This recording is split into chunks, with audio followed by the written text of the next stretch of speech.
It was the day of the island cricket match out on the volcanic sandspit. We had lost to Appledore for the past 3 years, and it was my first year as captain. I didn't want another loss on my watch. Ogden had just come back from New Zealand and told me he'd be up for it. I wasn't sure. I remembered Ogden from school. He was lanky and good in the field, but batting... not sure. Ogden showed up with his own bat. He told me he'd won it in a pub in Dunedin and that it had belonged to a famous New Zealand player. I wondered whether I should put him into bat at all, but Ogden whispered to me that he'd been playing on deck all the way home. I knew Ogden wasn't a bluffer, but he was never the guy who got picked for the first team at school. Still, I had nothing to lose. Ogden hit a 6 with his first stroke. We went wild! And just when I thought it must be a fluke, he hit another, and another. He was a machine! Ogden hit so many cricket balls out into the sea that we had to stop play. We'd run out. It was a stunning win, and we carried Ogden back across the sand and into the Camel. Even though he'd won the match pretty much single-handedly, he insisted it was all down to the bat and plenty of practice. Ogden was solid gold.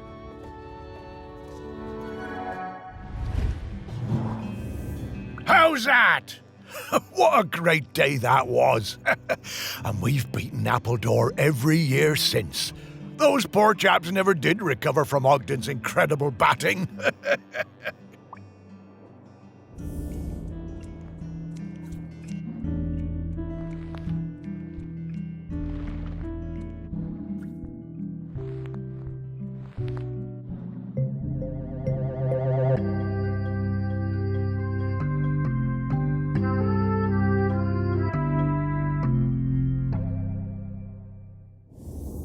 Hey, Morris, remember when we found one of these heavy balls on the beach and I dropped it on your toe?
I remember we was walking home from school, a bunch of us, and I told him my granddad said the lad had a live Bactrian camel living somewhere in the woods. Everyone laughed, but I told them it was true. Ogden didn't believe me. Someone would have seen it. He dared me to climb in and prove it. I told him he'd have to come with me. Sneaking past the big house, we were almost caught by the gamekeeper and had to run. Hell for leather for the woods. We reached the trees out of breath. I was bent double and leant against a tree. Ogden had better breath control and he recovered quickly. He saw it first. The clouds parted, the moon shone down, and Ogden gasped. And then I did too. Was it? It was. The next day, we were kicking ourselves. We had no proof. No one was going to believe us. But we knew what we saw.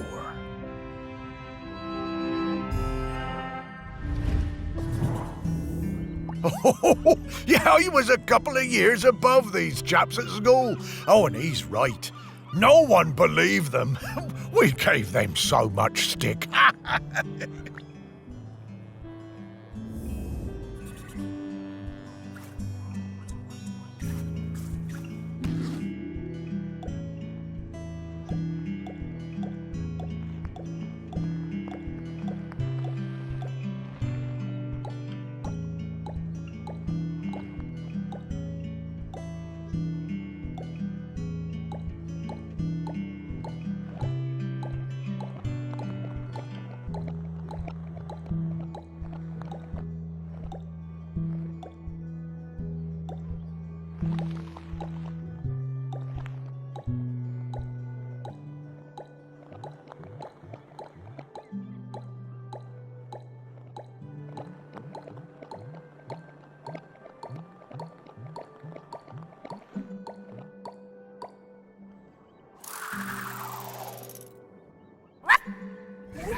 camels are so obviously a made-up animal, humans will believe any old rubbish.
I missed Ogden so much, and for the first month there was no letter at all. I took my place at college on the mainland without knowing how he was feeling. It was a shock how low it made me, even though I was working with flowers, my dream job. I threw myself into making friends and working as hard as I could. I wondered about him travelling the world, without me and without his sousaphone. What he was doing, how he was feeling.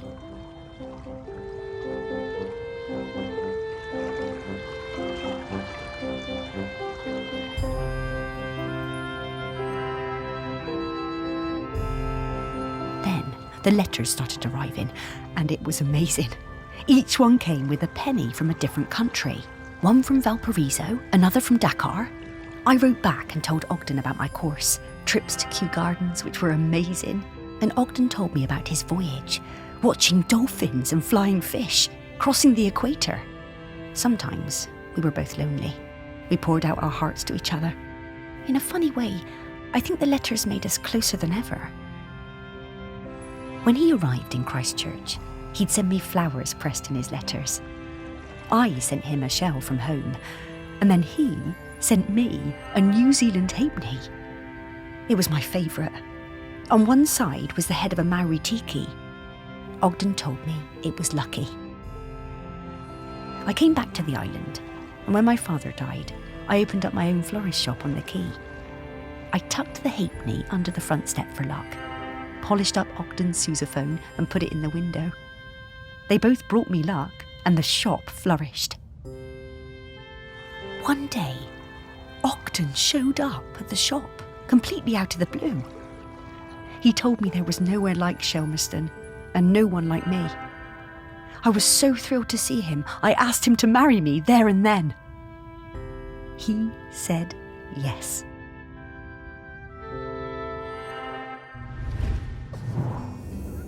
The lure of Shelmerston. It always pulls people back when they try to move away. They were a lovely couple, Sally and Ogden.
Yet one good thing about being dead, I'll never have to deal with counting change again.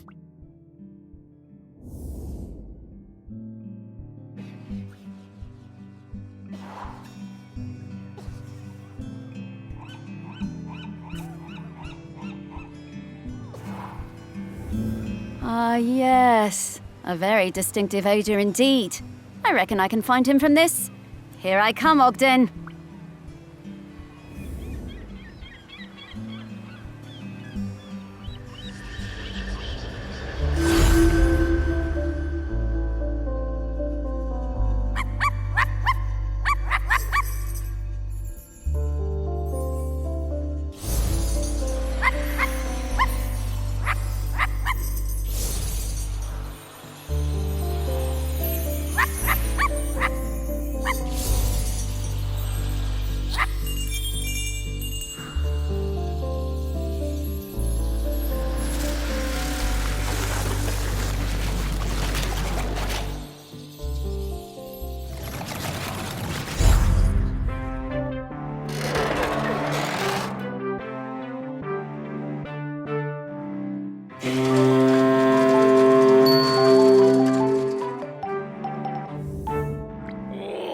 Oh, this feels so good.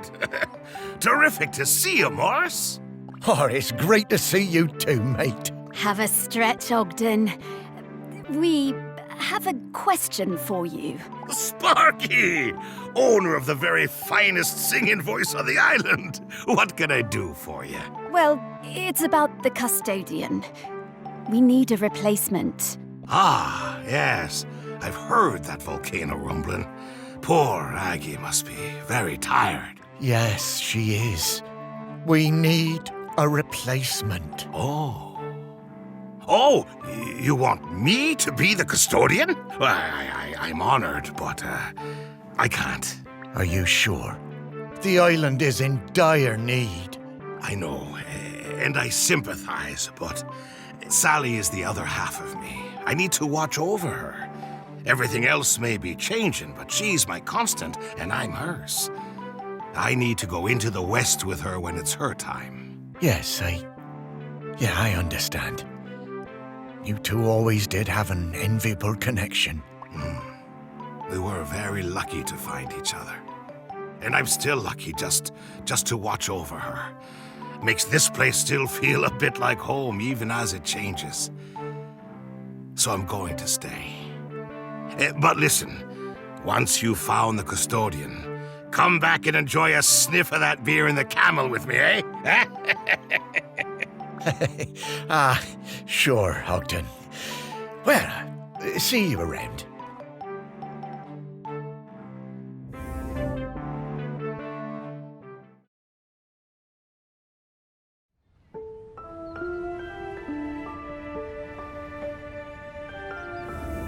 Well, after all these years, Ogden still carries that torch for Sally. I wish I'd been so lucky. Things I should have done. You were busy with the museum, Morris.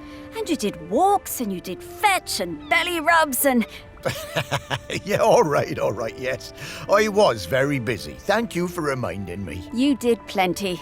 But now you need to find the next custodian. Hey, how long has Aggie been custodian? Oh, a little while now. You've met her, actually. I have? Well, her body, anyway. In the museum. What? Her body? In the museum? Oh, wait! That's right, Morris. The bog lady. The bog lady of Shelmerston. What, that's Aggie? Mm-hmm. Well, that's her body, anyway. Her spirit is all around us, of course. But Aggie is Bronze Age. 3,000 years. She's been custodian all that time? Yep. Wow. No wonder she's tired. More tired every minute. We need to get to the next prospect. Greg Litherland, at the campsite. Greg. Okay.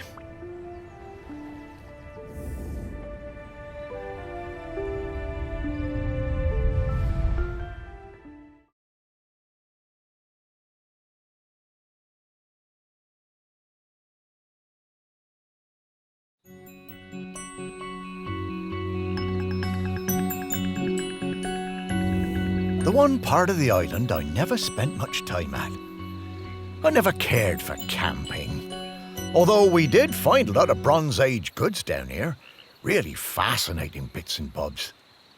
I reckon this was an important place once, and not just to shellers. Oh, there's so many great smells here. Oh, and so many rabbits to chase. Stop it, Sparky, you have a job to do.